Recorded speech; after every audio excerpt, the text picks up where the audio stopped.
ఈ సత్యం తెలుసుకుంటే నీ జీవితంలో ఎంత పెద్ద మార్పు వస్తుందో తెలుసా? ఒకరోజు సుధామ శ్రీకృష్ణుడి దగ్గరికి వచ్చాడు. కృష్ణ, నా జీవితంలో ధనం లేదు, ఎదుగుదల లేదు, నన్ను దేవుడు మర్చిపోయాడంటావా అనేసి శ్రీకృష్ణుడిని సుధామ అడుగుతాడు.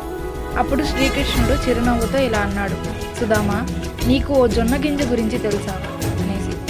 ఆ గింజ నేలలో పడితే ఏమవుతుంది? మొదట పాడవుతుంది, అది పూర్తిగా కుళ్ళిపోతుంది, అక్కడితో ఆగిపోదు. ఆ కుళ్ళిన గింజ నుండి కొత్త మొక్క పుడుతుంది. ఆ మొక్క పెరిగి మరిన్ని గింజలు ఇస్తుంది. కాబట్టి ఒకసారి పడిపోవడం, కష్టపడడం, కోల్పోవడం అనేవి జీవితంలో అంతం కాదు, అవి కొత్త ఆరంభానికి అవకాశం.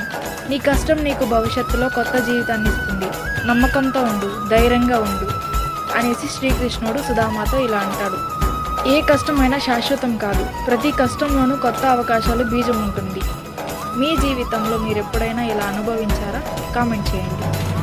ఈ వీడియోని పూర్తిగా చూసినందుకు మీ అందరికీ ధన్యవాదాలు. రేపు ఇంకొక కొత్త వీడియోతో మళ్ళీ మీ ముందుకు వస్తాను.